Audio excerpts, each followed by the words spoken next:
I go into their constant surveillance. My son can tell you about tracking devices he's thrown out of our yard or people with cars he's seen parked across the street. And you know what? And, and that's just my son, so you can believe him or not. He's a 15-year-old kid, and he's experienced this stuff for years now. Mm-hmm. I don't pay any attention to it. Yeah. I don't pay attention unless I hear something from him. Or the time I'm driving my kids home from a football banquet, and 7 stars start flashing in the skies and moving towards our car. All right. Hey, okay. Linda from Houston wants to know, what do you think about the theory of all races being created on the 5th day and Adam being formed on the 8th day? Have you heard that? Well, the 8th day creation, Adam, this goes back to, and like I said, this is in a whole other show, with Genesis 1 and 2, where 2 different creations were made. Really? Well, who's created first? Well, Genesis chapter 1, there is a creation of a man and woman who were created at the same time out of the clay of the ground. In Genesis chapter 2, the Lord himself creates Adam and Eve out of the dust of the ground. Adam created first and then Eve out of the rib of Adam. Mm-hmm. There's 2 different creations listed in Genesis. Yeah. Most of the church won't touch that with a 10-foot pole. Because that doesn't fill the tithing plate?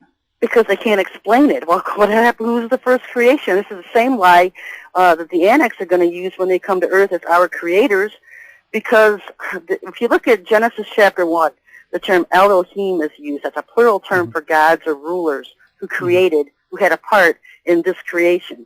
Because in the 2nd chapter, it very specifically says the Lord himself created Adam and Eve. In the 1st chapter, these Elohim, these angels that were with the Lord at the time, had a part in the first creation of this first man and woman. Who was the first man and woman? The first one we know is Lilith. If you read ancient Hebrew writings, you can learn about this Lilith. I posted about her on my blogger before. The thing that raises my eyebrows, because I don't know, is who was the first man created. It wasn't Adam. The Hebrews will teach that Adam was created first and then Lilith left Adam, so the Lord created Eve. But that doesn't make sense. Well, it's hard to imagine you having your eyebrows raised when you're probably raising everybody in the whole world. Everybody listening to this program's getting their eyebrows raised. So, so there are things that would shock you, huh? Oh, well, definitely. I'm waiting for the Lord to teach me many things. Mm-hmm. I put them on a list. I put them in my Bible and said, okay, Lord, I'm waiting on this one. Yeah. Well, I think I think that anybody who, obviously for those stalwart Paul believers, and I'm not making a case either way, I'm just having you on the show, hear what you got to say, but I'm just saying if somewhere in their life they haven't had a shock and an opposite belief of what they believe for years and years, and they're probably not learning anything. This may not be the case. This might not be the issue. But at some point, somebody's going to find the truth, and something that they did believe years ago should have been turned upside down if they were really in pursuit of the truth. We have to be willing, like you said, at least to say, God, you show me. I want to know the truth from you, not from any man. Right. And you're saying that He will show you that.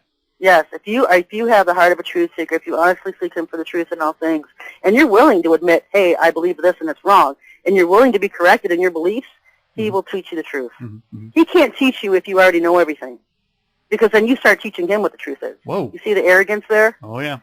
If he's teaching you that something you believe is wrong, well, that's not wrong. That's, and you start teaching, you become the teacher to him, telling him what's wrong and what isn't, or what the truth is. Mm-hmm. You have to be willing to give up these long-held beliefs that we've had all of our lives, to throw them aside, to accept what the real truth is. Mm-hmm. Sherry, we have to go to break. Can you stay with us after the break? Sure. Okay. All right, stay with us. All right, everybody, you're listening to the Edge radio broadcast. On our Newsmaker line tonight is Sherry Shriner. If you missed these exciting first couple hours, go to the edgeam.com website tomorrow where it will be posted. We'll be back in just a minute after the break, so if you've got a question, get it in. And this is the Edge radio broadcast.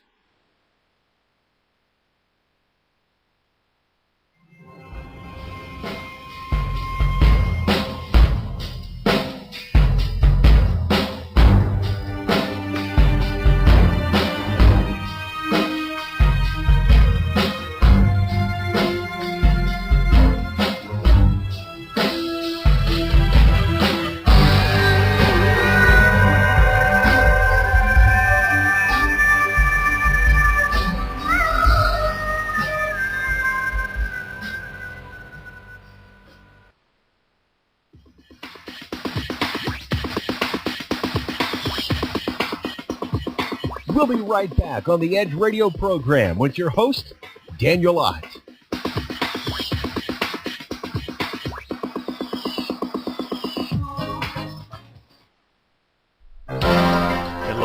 everybody. This is Daniel Ott, host of the Edge radio broadcast. You know what's making this show such a success is people like you, our loyal listeners. Tell a friend about the show. Call or email your local radio stations and tell them about the show. Let your local radio stations know that The Edge is a free broadcast with some of the most important interviews of our time. Micro broadcasters to giant radio stations can all broadcast The Edge for free.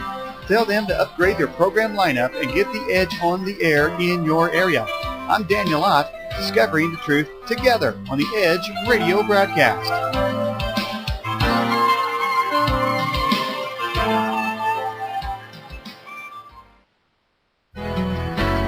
Hello, everybody. Daniel Ott here for This Side of the Gate by John P. Johnston. If you believe in reincarnation, this is the book you've been waiting for. It all begins on the lost continent of Atlantis, where many of life's deepest mysteries are revealed to the reader. Get it now at select bookstores and online at Amazon.com or BarnesandNoble.com. This Side of the Gate by John P. Johnston. Get it now at Amazon.com or BarnesandNoble.com.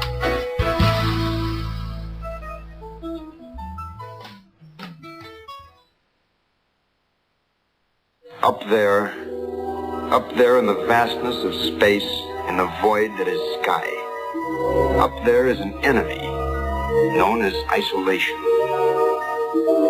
It sits there in the stars waiting with the patience of eons, forever waiting in the twilight zone. What do giants, leprechauns, dragons, sea serpents, mermaids, ancient Egypt, red-headed mummies, raging Vikings, Celtic tigers, warrior monks, bloodthirsty vampires, and Sinead O'Connor all have in common?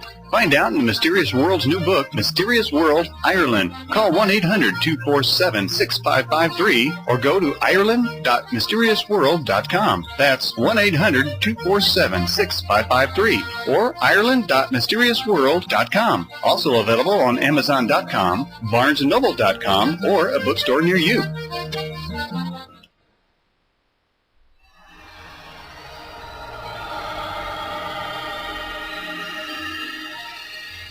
It's starting to rain again. The rain had slacked up a little bit. It burst into flames. My, get out of the way, please. 400 or 500 feet into the sky, and all the humanity and all the...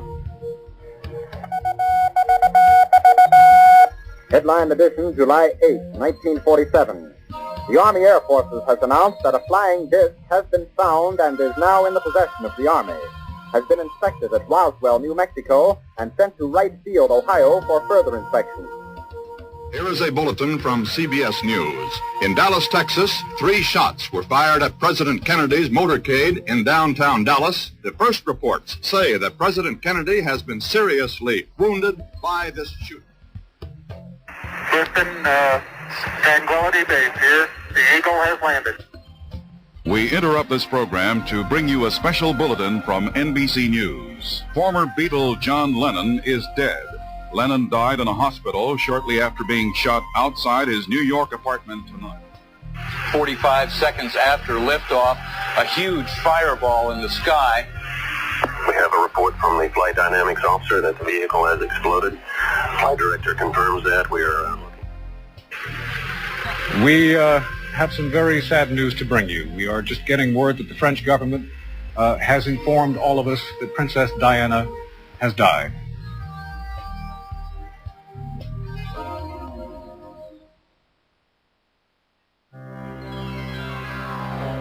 And welcome back to The Edge.